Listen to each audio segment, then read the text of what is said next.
Hello there, fellow goofballs. It's me, Katie, whose mind is still getting blown by drawing of the three. I found out who the pusher is. Damn. Enough about me. How are you doing? How's the weather been like where you live at? Because here it's been really, really warm. We don't get sweater weather anymore. It just goes from, like, please don't make me wear clothes today to give me all the clothes. Girlie needs layers right now. Today I want to talk about this phenomenon, if you will, of the Church of Jesus Christ of Latter-day Saints. That is the only time in this video I will say, ooh, hey kitty cat. She wants to be on camera. Say hi, bubbies. That is the only time I'm going to say that overweight cow of a name, no offense to cows, in this video. From now on, it's the LDS Church or the Mormons, but I really am kind of specifically talking about the LDS Church and not any other branch of Mormons today, so I'll try to just stick to that. Don't at me, okay? Anyway, this happening, if you will, with the LDS organization. There, babies. You hear her purring? The LDS organization is building more and more of these temples of theirs worldwide, even as their membership continues to dwindle. First off, we have to get it out of the way. This video is just me having fun. I'm not intending for you to take this theory very seriously at all.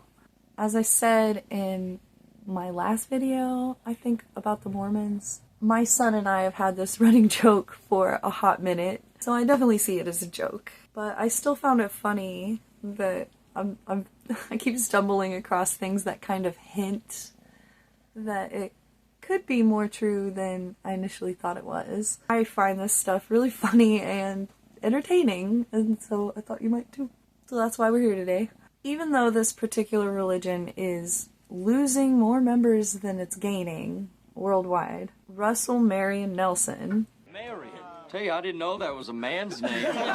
announced like 6 months ago or something that they are building 15 more temples around the world. And he meant around the world. We are doing all within our power, under the direction of the Lord, to make the temple blessings more accessible to members of the church. We are pleased to announce that we plan to build a new temple in each of the following 15 locations: Uturoa, French Polynesia; Chihuahua, Mexico; Florianopolis, Brazil; Rosario, Argentina; Edinburgh, Scotland; Brisbane, Australia, South area; Victoria, British Columbia; Yuma, Arizona; Houston, Texas, South area; Des Moines, Iowa; Cincinnati, Ohio; Honolulu, Hawaii; West Jordan, Utah; Lehi, Utah; and Maracaibo, Venezuela. Before that announcement, in maybe March maybe, a proposed new temple was announced in my neck of the woods in Springfield, Missouri. And people were not fucking pleased, to say the least. I just have a question. I'm so sorry. It's okay. Please approach the podium. My name is Randy Littall. I'm a neighbor in the neighborhood. I'm neither for nor against this. I'm also an elder at River Bluff Baptist across the street. So my only question is the neighborhood is, at the first meeting, was seeking to know who the church is for absolute transparency, and that wasn't disclosed. So that would be my question. Who is the church? I'm sorry, sir. You have to direct all of your comments to the commission. I understand that that is a question that you may have, but as this is a rezoning case, we don't necessarily have that information. We're simply looking at if it's an appropriate use type for the land. Are there any other questions, comments, or a motion from the commission? Commissioner Pauly. Thank you, Chair. And I believe that the last gentleman that spoke, he did have a valid question. I would like to ask the developer if you could please come back up to the microphone again.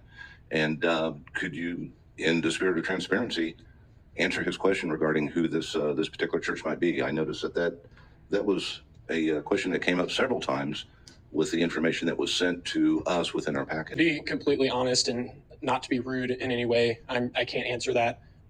I signed a non-disclosure in representing the client, and at first I didn't really understand why that was the case. And after having the neighborhood meeting, it was really clear from the neighborhood that they weren't in support of any denomination or any church. And I completely understand now why the church didn't want to let everyone know exactly who they were, because the neighborhood clearly is not in favor of just any church going in.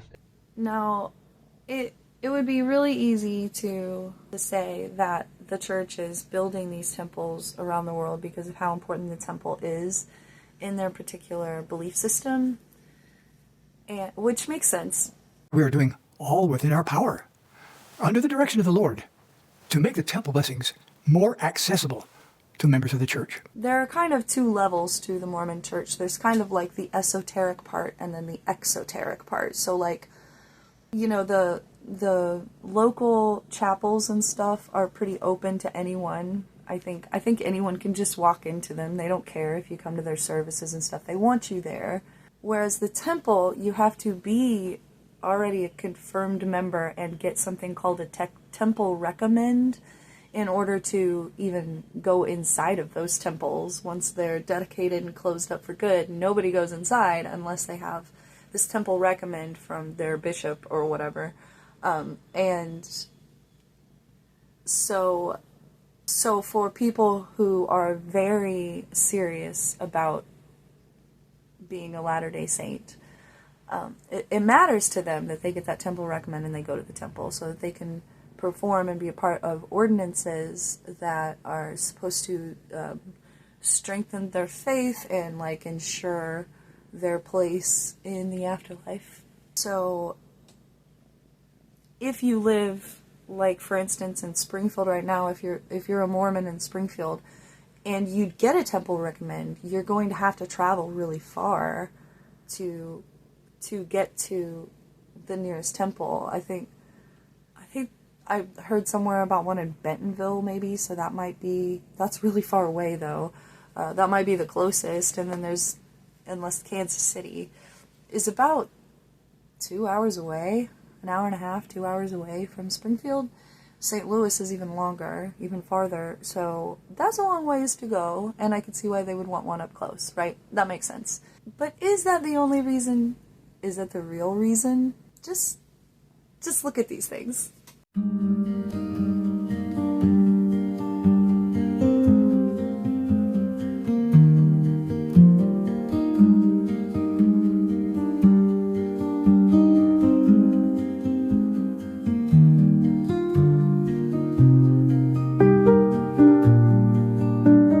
LDS temples look more like castles than churches. Some look like fortifications. Some look like a box ready to open up and show a surprise.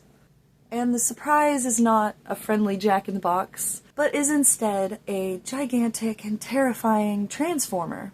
There is a lot of history behind fortified churches and cathedrals, and it literally is always to protect those on the inside from the outside. A medieval castle had two purposes. It was both a fortification and the home of a lord. The first castles were just earthwork enclosures. Later, earth mounds and timber towers were built, forming a type of castle called a motte and bailey. So shell keeps were built to protect the wooden structure within a stone wall or shell. During the time when the motte and baileys were being built, powerful noblemen were constructing the Norman Great Towers. There was no tactical reason for building them so high. The Great Tower, in all its forms, became a symbol of power and nobility. The curtain wall was the castle's most important defensive feature. At first, it was just a wall with a crenellated parapet, but over time, the defences developed. Wall towers were added. Fighting platforms were built, first from timber and later stone. At the same time, gateways evolved from simple openings within towers to twin-towered gateways, keeps in their own right. And castles built with an outer wall around the curtain wall were known as concentric castles. Number 8. The most significant defensible feature a castle could receive was through location and not design. Of course, castle design was important, but castles were most useful in strategically important locations. Number 7. Contrary to what many people think, it is the gatehouse and not the central keep that was the most important and defended part of a castle's structures. As much as castle design is focused on preventing people from getting in, they still need a primary entrance. This entrance was the weakest part of a castle because it was much easier to get through an entrance that was already there than going to the trouble of forcibly making a new one. This entrance would be as big as needed for carts and wagons and as small as possible to bottleneck any attackers trying to get through. Number 5. As a general rule, castles didn't have large windows. The purpose of a castle was not only to keep people out, but to aggressively repel them, and any hole on the outside of a castle that was large enough for a man to fit through would be a very big problem. This meant that most outward-facing castle windows were very thin. The exception to this was windows that were high enough up that it would be extremely difficult or suicidal for an attacker to reach. Also, windows that faced the internal ward or bailey of a castle could also be large because they couldn't be directly assaulted by external attackers. Number 1. Castles required far fewer people to defend than people think.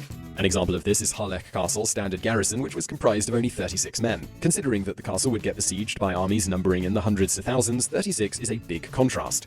This is the most heavily fortified church in the entire world, St. Nicholas Greek Orthodox Church, here at World Trade Center. Let's learn more from Andrew Vinopoulos, project executive. World Trade Center is the most secure site in the country. What we had to do is that it needs to be bomb resistant. That means a couple of things. The first is the density of the concrete. Normal building in New York City, the density of a concrete is 4,000 pounds per square inch. We're at 7,000 pounds. Put into perspective, the Hoover Dam is 7,000 pounds per square inch. But you understand, it's a thick, strong concrete. Not only that, but on the base of the dome, there are bomb panels that absorb the kinetic energy of any blast that happens in here, God willing. We're hoping nobody ever tries it again, but you gotta prepare for the worst. A lot of other churches, they have stained glass. We couldn't do that because we had to fortify the nave walls. We couldn't have any weaknesses.